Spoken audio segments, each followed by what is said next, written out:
Good morning and welcome to Comic Book School. It is Sunday morning. I think this is the first time we've ever gone live on our channel on a Sunday morning, and it's kind of cool. I feel intimate with you out there in internet land, and I think the show that you're about to see is going to be both educational, informative, and fun.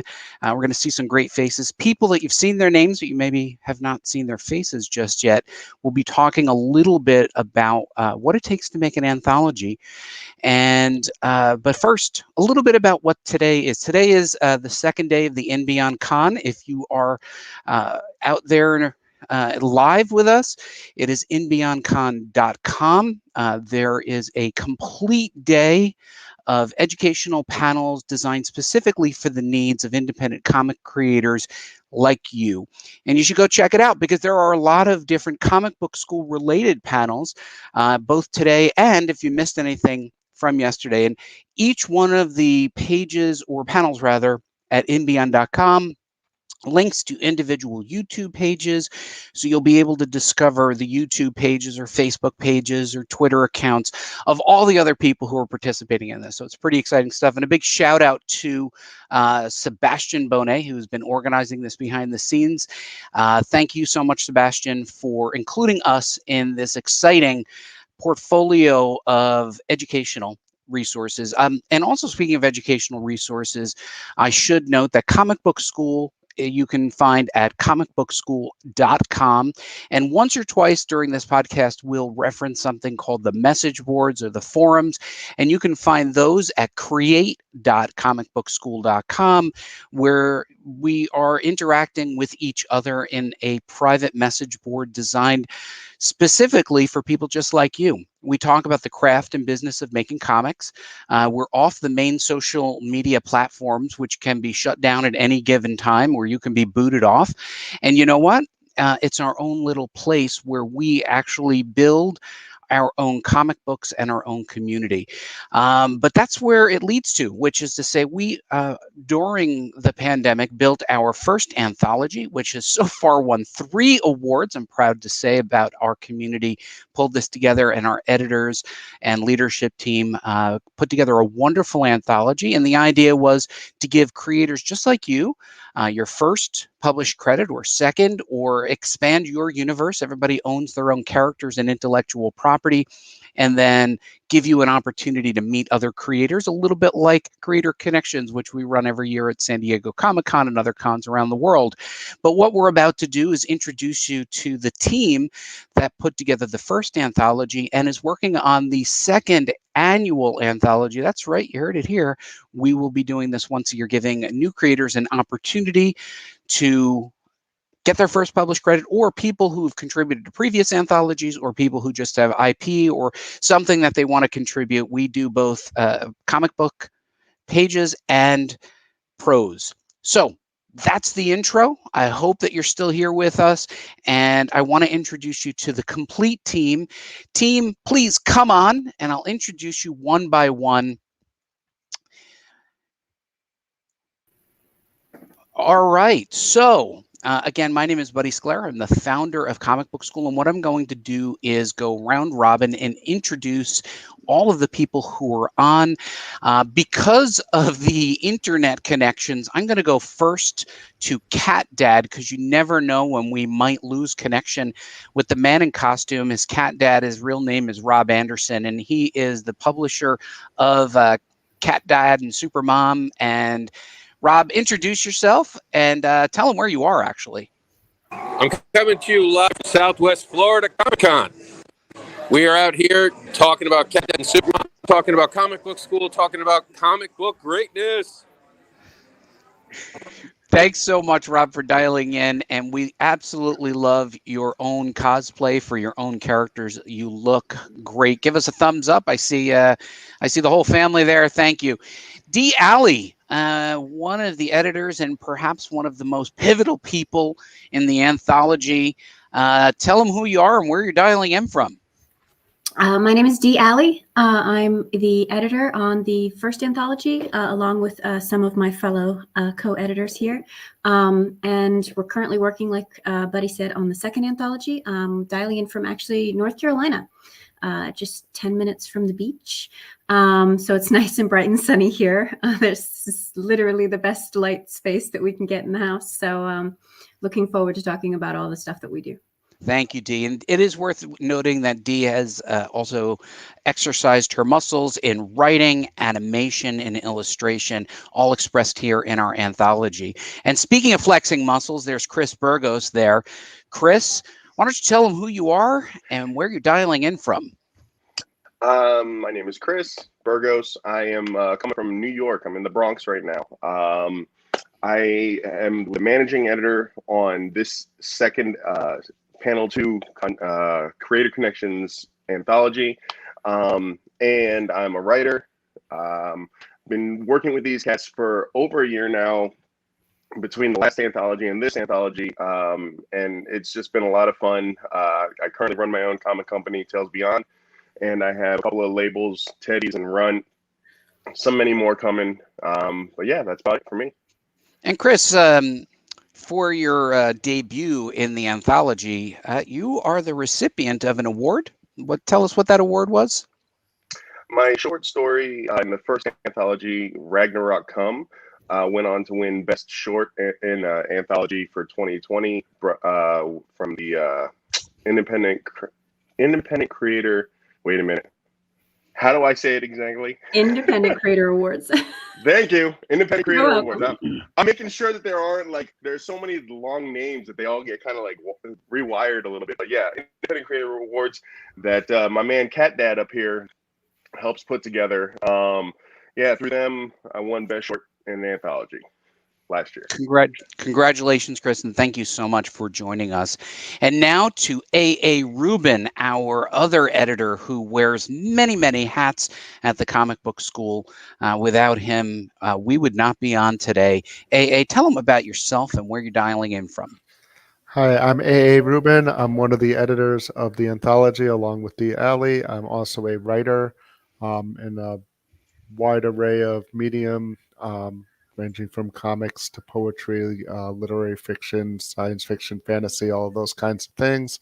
I am dialing in from New York. I'm out on Long Island today. And that's, do you have any news that you're going to be sharing today, or will we be sharing that in another forum, AA? I'm not sure. I think we already announced that. Yeah, so I can say that I have recently sold a prose short story to Ahoy Comics, and I don't know when it's coming out yet. Not till at least winter, they tell me, but it will be in one of their books. I think they're commissioning an illustrator for it or something like that.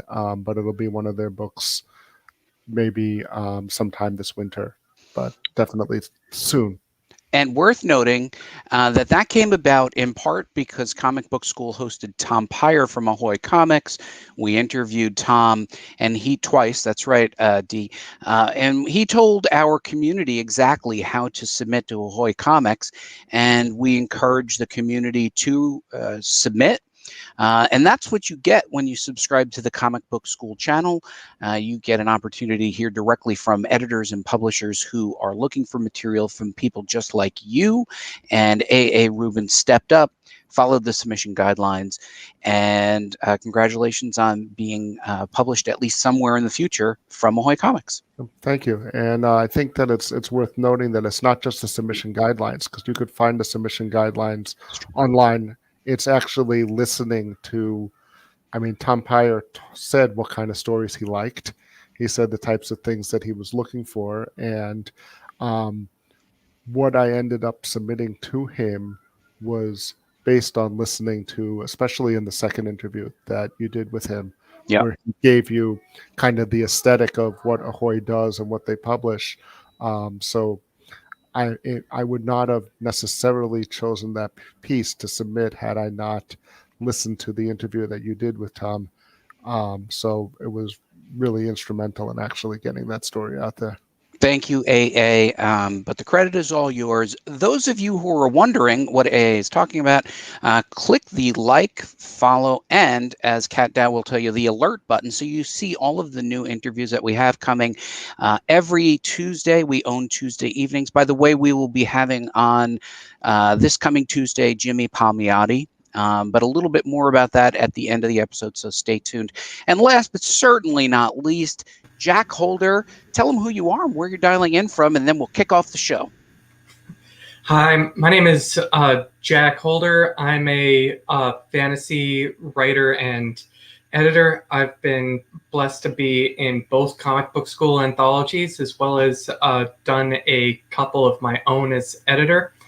I am calling in from just outside of Boston. So in true New England fashion, it is gray and a little humid. It's a bit humid here. I don't know if you could see the sweat. That's not because I'm nervous. It's because it is gosh darn humid here in New Jersey, where I'm dialing in from. So we are truly an international group based here in the United States. And I would like to, I know Kris is just wanted to say we have international contributors, we do. But I would like to note that we are here to talk about our anthology and what we learned from it, so that the people who are listening can take this advice, and if they would like to either contribute to an anthology or boot up their own anthology, they can get some great initial advice. Dee, I'm going to start with you. What should creators who are thinking about creating their own anthology do as their first or second step? Well, the first thing to do is make a plan. There are so many pieces and parts to put together a comic, let alone an anthology, that you really need to have a roadmap. I think that ours actually started with a roadmap. I know a couple people who may have seen our videos before know that I met you at 2019 Comic-Con. It was my first big Comic-Con ever. And I was in a bit of creative rut, and you challenged me to have 8 pages by the following year, 2020 Comic-Con, which, to be fair, didn't quite happen the way we thought it would.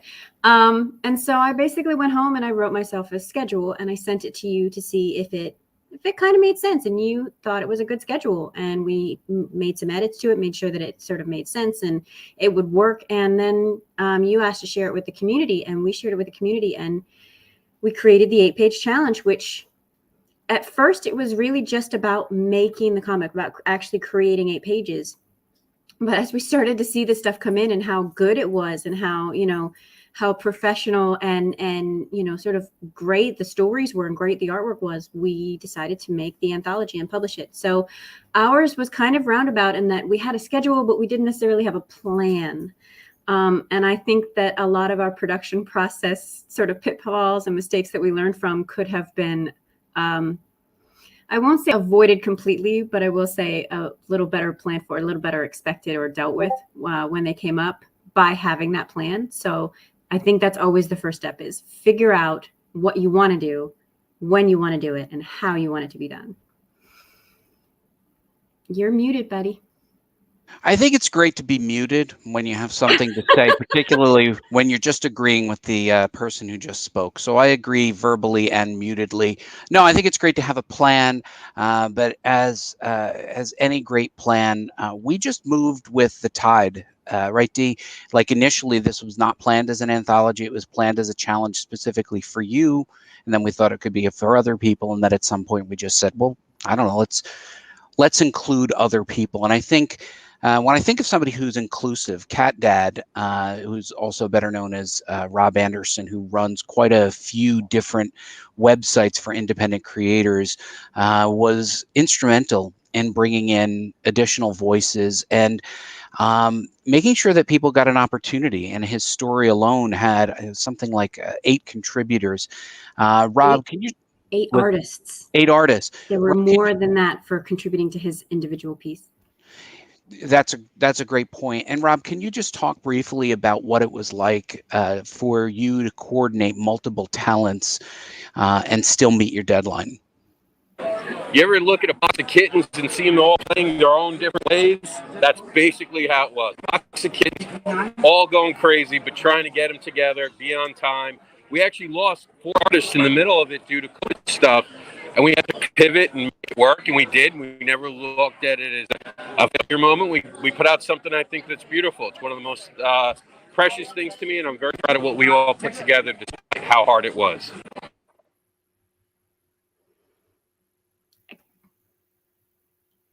Oh,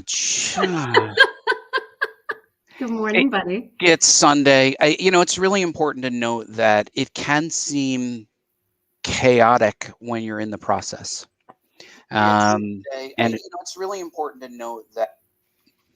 Did I just come from another dimension? It's important to note that it will seem chaotic, almost impossible to keep under control. But at some point, if you have a good editorial team, like the one that we're about to expose you to right now, you can keep things on the right track. Kris, can you just talk about the importance of building out a schedule, making it clear to everybody what their deliverables are, and then how you adjust it in real time to the needs of the community and the anthology? Emails are precious. No, so is our forum. One of the things that we had to do at the comic book school is make sure that everyone's on the same page as far as, dates for deliverables involving like everything from the script, the thumbs, pencils, inks, coloring, all that kind of stuff, lettering, everything. And the reason, obviously, for everything being as fluid as it has been for the last 2 years is because we've had this COVID thing going on. But we have had to basically give a schedule to everybody that said, okay, we need to have time for a writer to get writing done. We have to have time for an artist to get their stuff done. And then all the very different steps afterwards and all. And when COVID's going on and like your artists go down because of, being sick, or I had the case where on this year's anthology, my artist in the Philippines, his 6-month-old caught COVID. And that was one of those things where, third world country, he described it, was driving around in the middle of the night trying to find a hospital that has a pediatrician and an ER at the same time. And he's like, it just wasn't possible. So even I had to wait for an extra like 2 months just for artwork to start coming my way. And it's one of those things where you can be a part of the whole process, but you can, if you're a part of a team, you have to understand that there's other teammates that have to do their thing, and you have to give them a chance to do their thing. And when dealing with like editorial squad that we've got here, they've been awesome as far as making sure that we're all on each other. As far as like, okay, when is this going to get done? How can you help me out with this? Or how can I help you out so that you can get finished earlier? So one of the things that really helps us at the comic book school in this whole process is communication, and making a schedule isn't just for like yourself. And that's one of the things I had to learn, because last year I wasn't on this editorial squad. I just kind of followed the road. I'm just like, okay, you give me the road, I'm taking the road. Okay, now I'm the road maker, and it's crazy. It's like they already said, it's chaos, because you have so many cats, like Cat Dad said, that you've got to wrangle. And everyone, I'm not saying there's excuses for everything, but everyone has something going on in their life.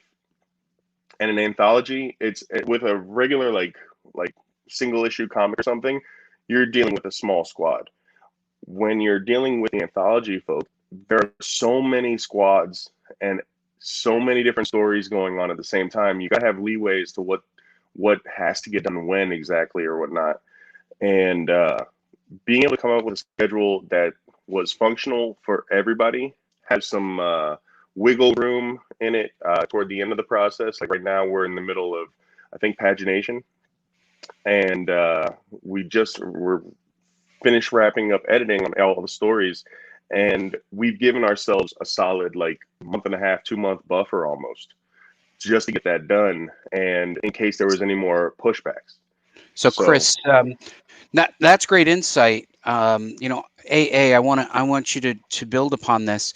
With our anthology, we took a very liberal interpretation of what would go into the anthology, and it was your idea to include something that was called flash fiction, which is a prose-based approach to storytelling with what is essentially a spot image, similar to what Heavy Metal Magazine would traditionally do, or Ahoy Comics.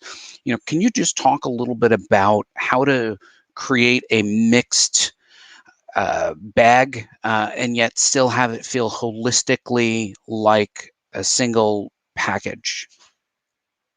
Yeah, so the flash fiction section, like Buddy was talking about, around the time that we were making the first anthology, I was taking a writing class that had to do with Ray Bradbury. It was called Ray Bradbury and Creative Storytelling. And I noticed that a lot of the early Ray Bradbury stories had illustrations that accompanied them, both in the magazines they were originally published in, the old pulp science fiction magazines, and in some of his books. Like in the October Country, he worked with a single artist, and there was an illustration for each one of the short stories that was in there. And I asked Buddy, maybe we can include some of them in the anthology, and he said, "Great, you just volunteered to be the editor of that section." So we included some. We had 3 in the first anthology. We actually have 11 in this anthology coming up, and I think that it's actually a pretty natural fit with comic books to have. It's just one page, and it's one page of illustration. And as things are going, I think I wrote this in the introduction to last year's anthology, that the lines are beginning to blur. Like, you have serious literary magazines that are publishing sequential stories now. You have comics magazines that are publishing prose. There are rules that used to exist as genre rules are breaking down. Like, it used to be like, you had the comics had their own store. They weren't even in the bookstore.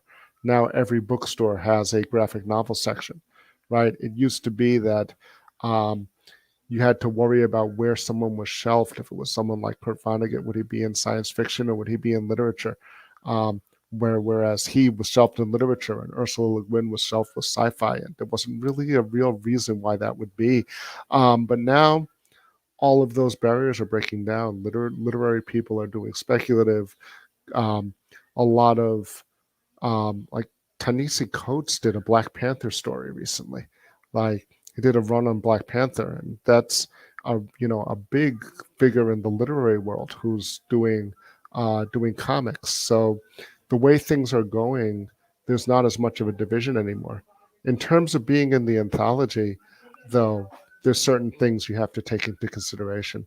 So in terms of the length of the stories and the number of pages, number of images. So we said last year you'd have a single page of text, which comes out to about 500 words, and a single image. This year we said we can go either that or 2, but the important thing is to keep it in the multiples. Comics are built off multiples of 4 for printing. And one thing that I found in the comics world that's different from the prose world, like if you write a novel, it doesn't have to be a multiple of 4 or a multiple of 8. So, yeah, I think these are great points, AA, and I think one of the things that was notable about the leadership team that put this anthology together was their agility and their receptiveness to saying what is going to fit in this anthology. And I think that is what made this anthology special. It was not restricted just to one type of genre or just one type of medium. We opened up and made sure that we were inclusive to give many, many people their first published work and give them that experience. And I think whatever their experience was valuable.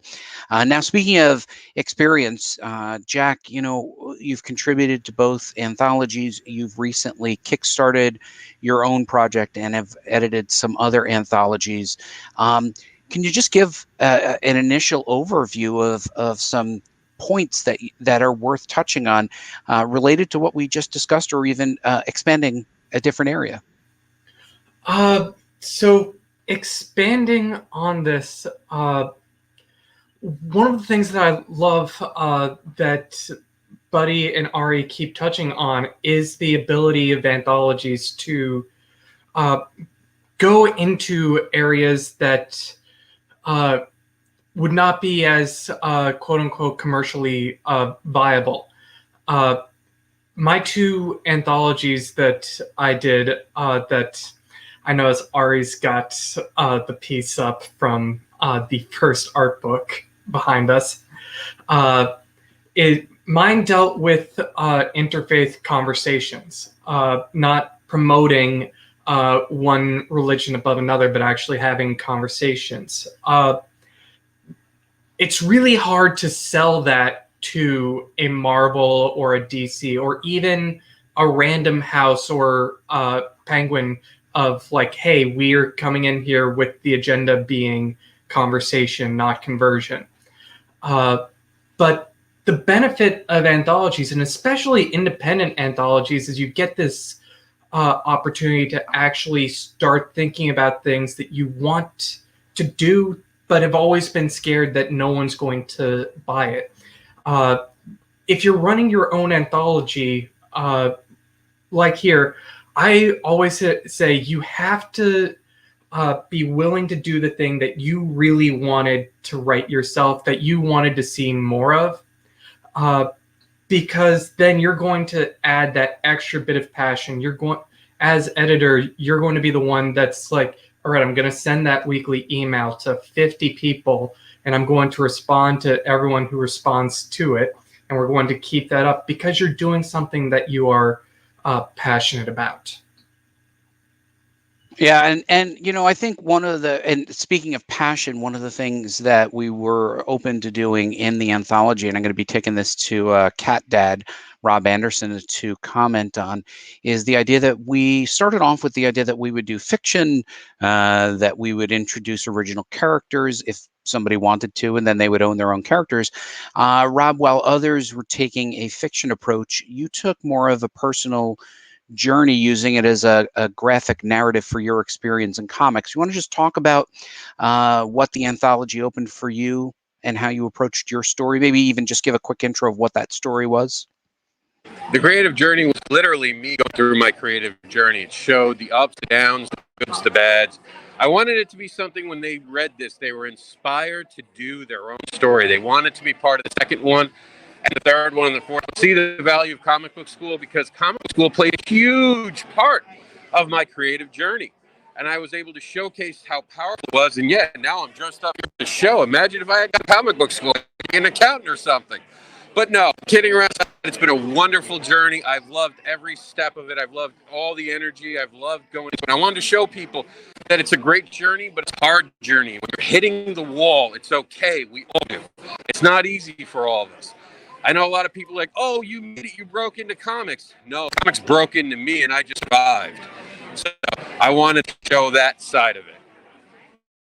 Yeah, and I think you showed that you can do personal stories. I mean, we think about autobiographical comics. There have been, for years, there have been great autobiographical comics. And I think an anthology gives you an opportunity to try something you might not do in another comic. So Dee, you know, I think I'll go back to you.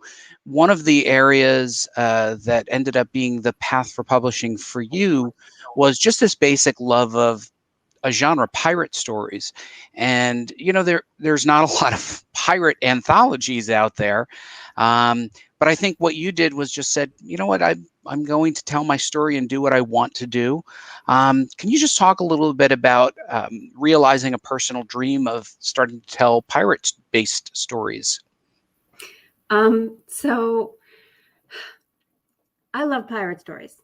I do. And somewhere along the line, it became a thing that, you know, the person in comic book school who loves pirate stories the most is me. I don't know that that's technically true, but I do have several stories about pirates that I've just kind of had in my head over time. And doing the anthology, I'm one of those people that I will always put myself last. I will always try and promote someone else and put them first and put them up.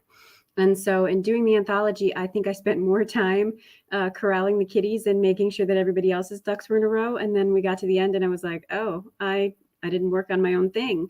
And so I went back into sort of the plethora of stories that I have, and I pulled out, lucky for me, for the Ari had started the flash fiction, and I put together a flash fiction with pictures of boats that I had drawn, 100 times, 1,000,000 times before. And so I submitted this pirate story that is very close to my heart. It's one of my favorite stories that I've created.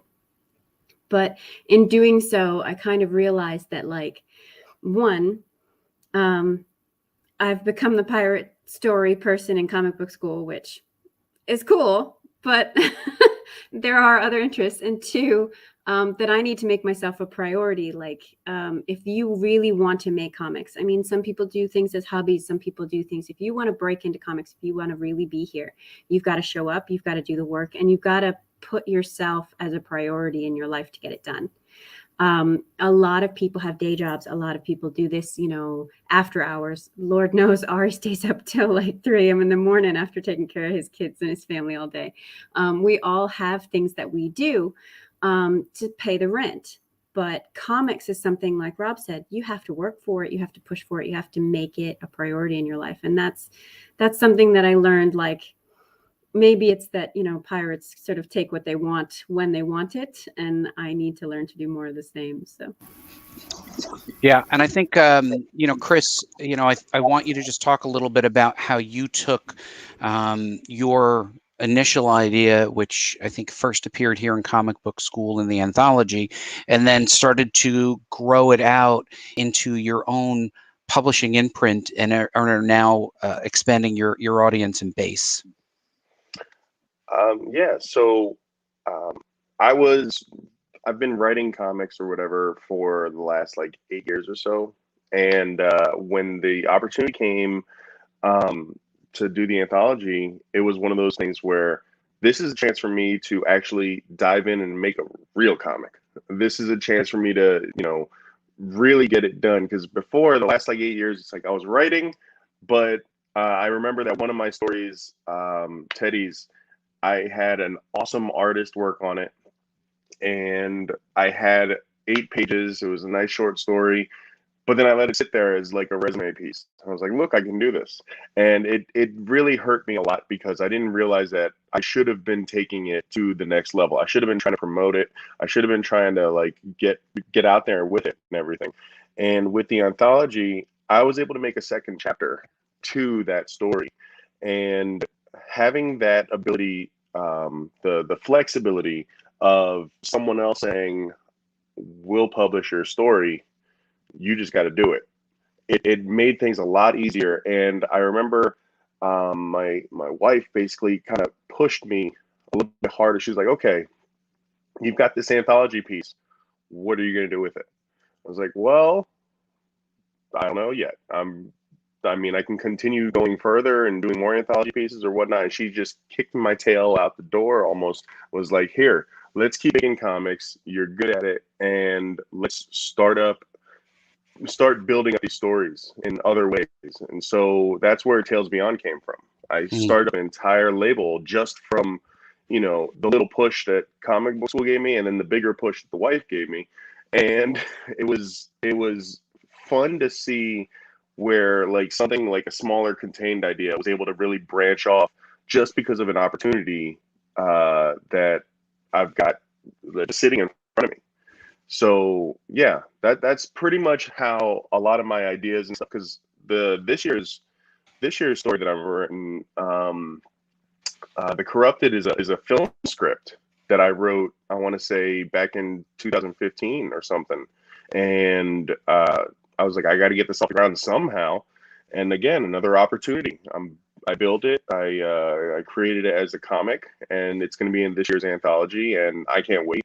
And it's like I finally have that opportunity to show people my idea. It sounds like opportunities are have momentum, Kris. It sounds like definitely the more momentum you have, the more opportunities you have. Ari, what are your thoughts? Yeah, and I think to build off of Kris's point, it's not only the opportunity to show people your idea, being an anthology from a creator's point of view, not even just from an editor's point of view, putting it together, but being an anthology from a creator's point of view exposes you to everybody else's audience. So I have my people who follow me, who follow my work and all that kind of thing. And Kris has the people who follow his work. Dee has her people. Rob has his. Buddy has his readership, right? But now that we're in the anthology, my story is exposed to everybody else's readership, people who normally wouldn't have their eyes on it. So that when Kris goes to sell teddies, he now has an audience that includes all of our readers as well. When Jack goes for his Kickstarter, it's not just the people who supported his previous Kickstarters and the previous anthologies that he's done. There is a whole new audience, and not just one whole new audience. There's 25. So how many creators do we have in the first anthology? 32 creators. It was so that's 31 34. other audiences, 30, whatever it is, other audiences that you would not have been exposed to, or who would not have been exposed to your work beforehand, which is great for growing your own audience as a creator, just by even being a contributor to one of these anthologies. I think that's a great point, Jack. You've got other anthologies under your belt. What are your thoughts? I absolutely agree with AA about expanding and looking at different people's audiences.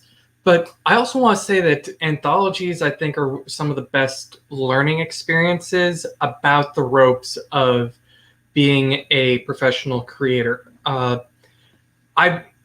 think that no one should kickstart. Your first creation should not be editing an anthology, because you're very much putting on the role of teacher and student at the exact same time. Both my anthologies were crowdfunded.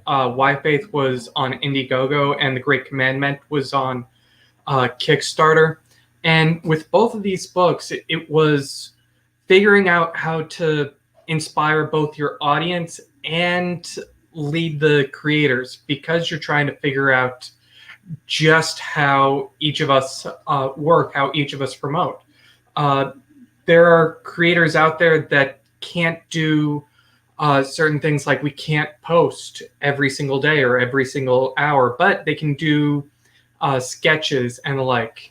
And so as editor, you're trying to really just continually work figuring out, okay, how can I maximize the marketing potential of 30 to 50 people in a way that we are not just pulling on everyone's own pre-made backers, but also throwing us out into the world going, hey, look how awesome we are.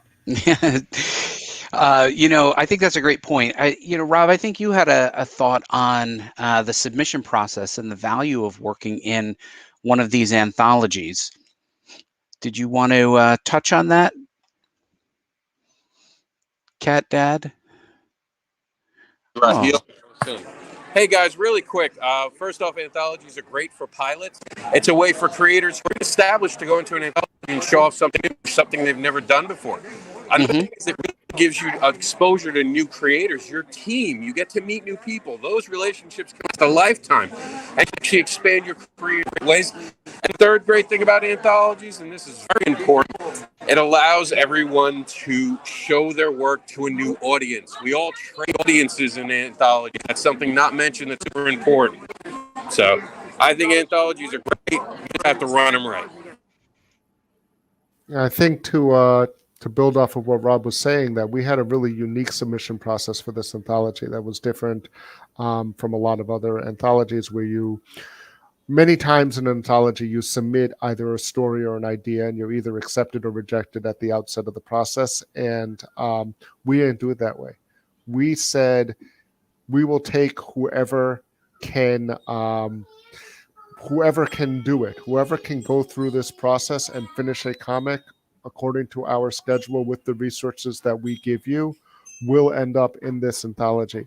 And that, turned out to be its own selection process, because not everybody made it through.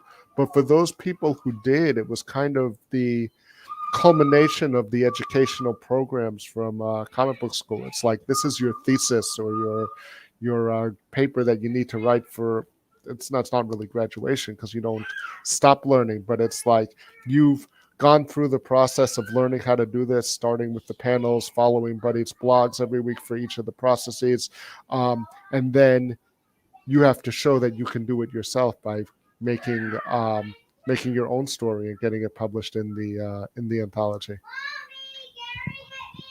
Yeah, and on top of that, it was one of those things where, especially for ours, and Jack might be able to speak to the other anthologies, but for our process, once you submitted, you became part of our community, and it was a learning experience for those people who had never created comics and those people who maybe had done one step of the process or one part. Maybe they'd inked something, maybe they'd written something, but they'd never actually completed a comic. We had, I think Buddy has the number, but it was like more than like 75% of our creators in their first anthology had never published a comic before.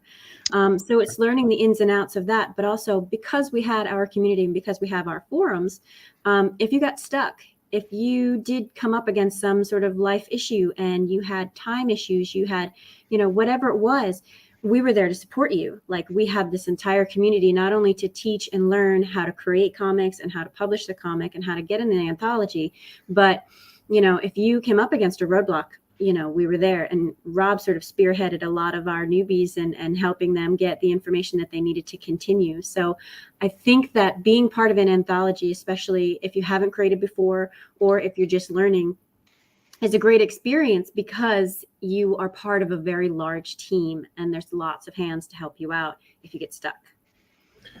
Exactly. And I think that's one of the things about anthologies that the really good ones that try and elevate every single part of the process, especially from the writing perspective. You think, oh, I'm doing this by myself and I need to just motivate myself all alone.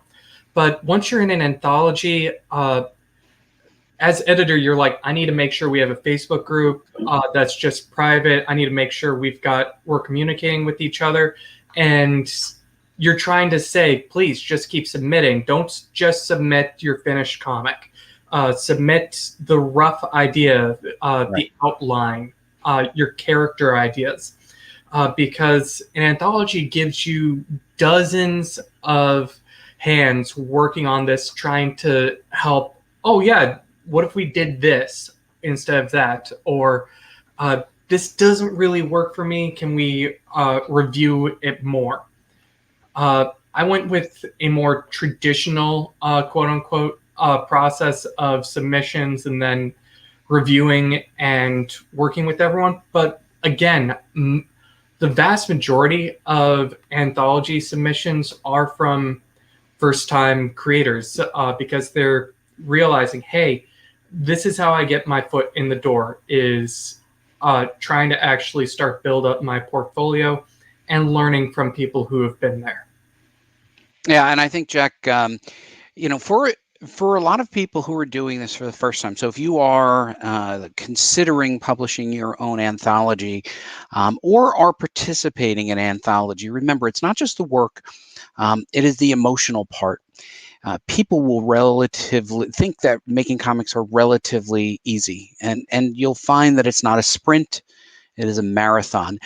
So at some point, a lot of people lose their wind. They start feeling that level of self-doubt or worse, self-loathing, where this isn't good enough. But you'll never get to good enough if you don't begin the process, take the step, complete something, take another step, complete something. And an anthology, because of the nature of the multiple contributors, as Edward had noted, there were 32 contributors, 28 of them was their first published credit. The spotlight's not all on you. The work that Kris is doing or the work that Rob is doing, where now they have a solo vision, well, it's all on you now. This gives you an opportunity to say, I'm going to be part of something, and you don't have to carry the whole book. So I think that when you're considering the audience, rather the contributors, take an open mind. If you're an editor, we're happy with some of the submissions. D, Allie, and A, Rubin, and I also discussed that we would not reject anybody if they completed according to the process.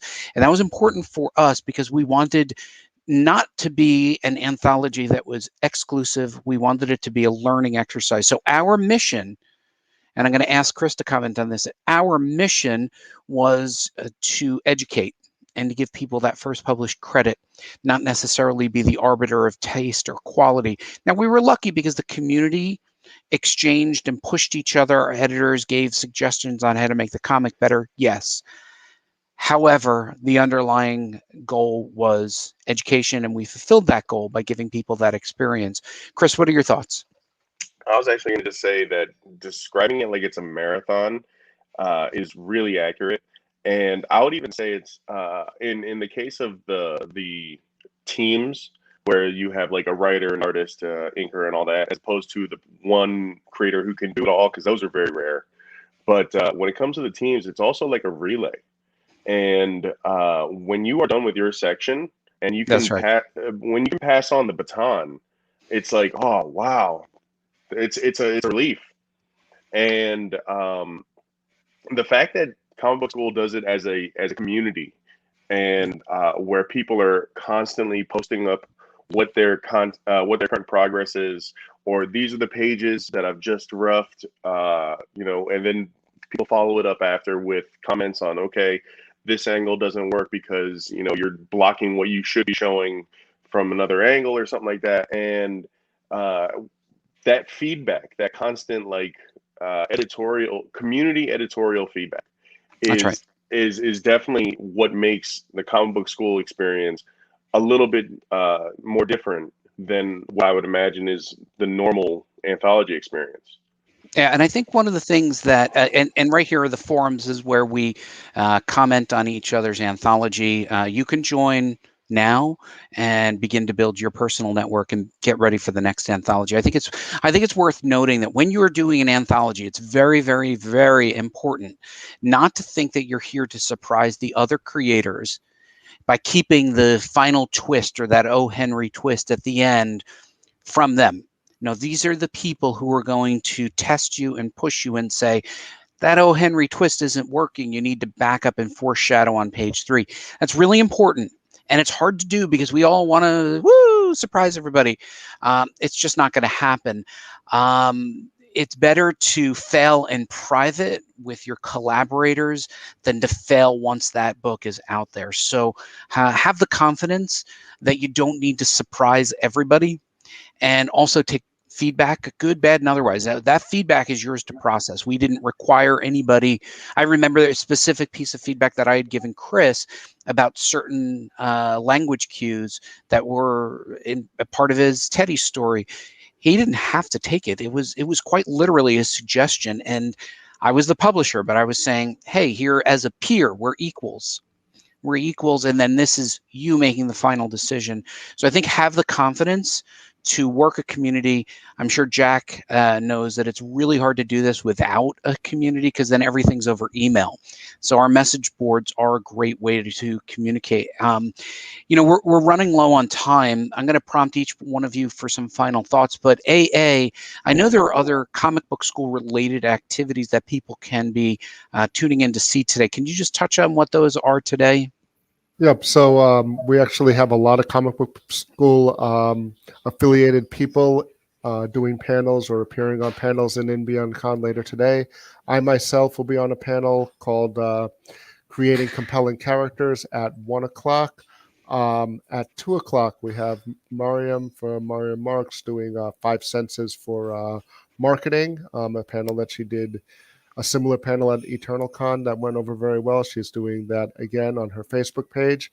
At 3:30, I believe Kris Burgos is on a panel, Fundamentals of Comics, with an all-star cast there. And closing out the show at 6 p.m., we have Cat Dad, Rob Anderson. It doesn't actually say what the subject of the panel is.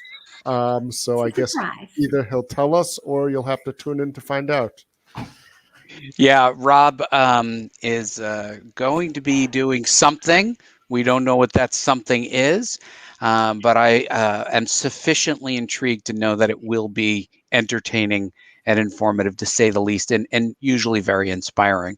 And then also, just to point out, Jack has his Kickstarter campaign going on. Or sorry, this was the one that just finished, right? You're muted. Yeah, that one was ended. I'm going to be launching a Patreon tomorrow for more stories from that world. Okay, cool. Sounds good. So, I'm big on final thoughts, and we usually do final thoughts. So I'm turning up. No, it's you guys. You're going to be your final thoughts first. So we're going to start with Burgos, who drew attention to himself just now by pointing to himself. Kris, final thoughts for people either think about publishing their own anthology or contributing to said anthology. I'm going to say, be like Nike, just do it. All right, just get into it. Accept that you are going to have some rough days, but just do it. Get through it. All right, and one of the things that we all did touch upon is use the resources that you have. Okay, if you have a community, use the community. If you step into the pool, the point is to swim, and you want to finish the project. Even if you don't finish it on time for like an anthology or whatnot for a submission, just do it, get it over and done with. And actually right now, if I may, I'm going to just throw out, we still have openings for this current anthology for the cover. We are having a cover contest, and I've got some artwork just yesterday also, and I was just like, oh, wow. Anyone that submits a cover for our anthology will get it published in the anthology, whether or not it's the actual cover or part of the cover gallery at the back of the book. Yeah, so, and this is all taking place in the forums, right, Kris? Yes. And the forums are free. Sign up, follow that link. And Jack, final thoughts for those either looking to create their own anthology or contribute to. I'm going to reiterate passion and repeat what Kris said. Finish. Each and every one of us on this panel probably have 60 to 100 half-finished projects hiding somewhere in our bookshelves, in our drawers all the time. They bug us because we want them to be out there. When you want to do an anthology, when you want to edit or contribute, you got to bring everything to it. And that doesn't mean 24 hours a day, every day. That means I'm going to try and hit my best shot with this. I'm going to create the best story. I'm going to work and find an amazing artist and have a fantastic working relationship with them. I'm going to ball out and do everything that's possible to make this the best thing I've ever done. That's good advice. And speaking of good advice, the wrestling coach of inspiration and advice, Rob Anderson, what are your final thoughts as you work directly from a show? First, when you're drawing a character that's going to be you, make sure you don't do skin-tight outfits. Go for sweaters, very comfortable outfits. I'm telling you, it's the way to go. Forget about all this skin-tight stuff. You don't think about it till you have to wear it. Second, seriously, anthologies are a great way to get started. If you can bring together friends to actually do it, the continuum is a great opportunity for anyone who's ready. And comic book school is a way to learn. So if you're serious about comics, you need to be in an anthology. If you're not in an anthology, you're missing the point. We do this together. That's the one thing about the industry. Your connections get you where you're going to be tomorrow. And if you don't believe that, then you're never going to get anywhere tomorrow. See, I love that. He's very succinct. AA, your succinct thought as the clock runs down.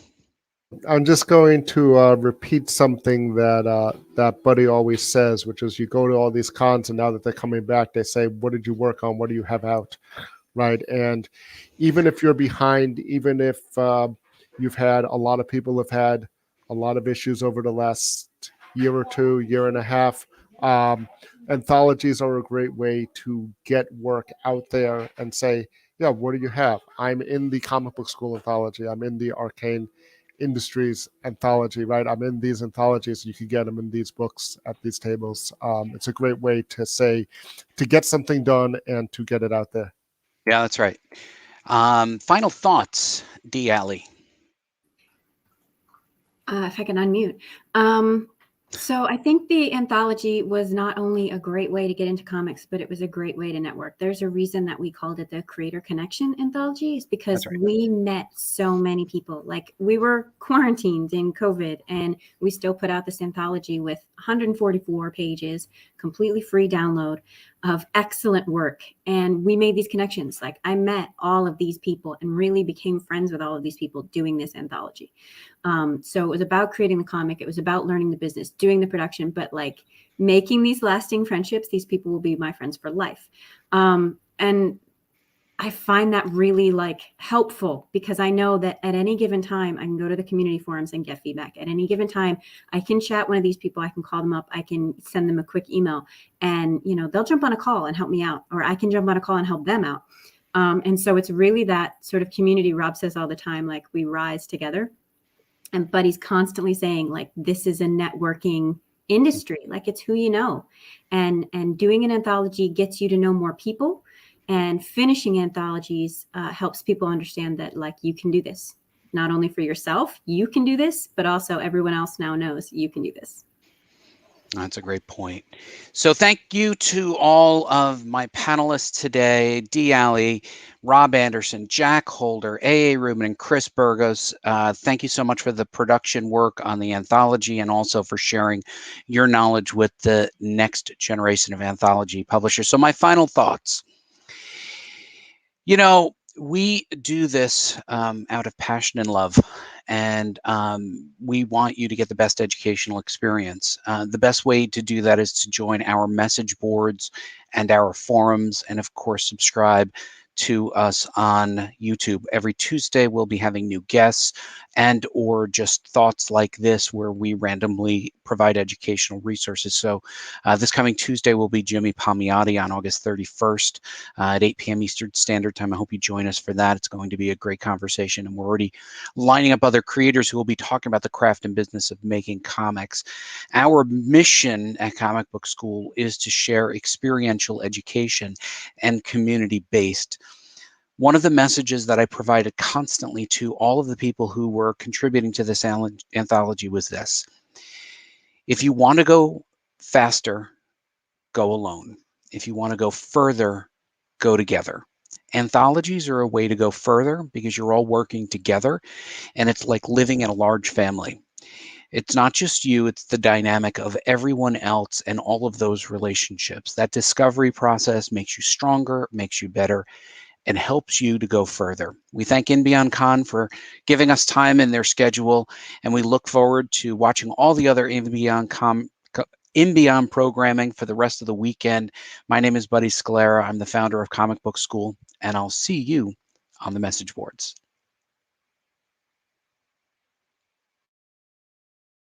Make sure to tune in on Tuesday night when Buddy brings his next guest.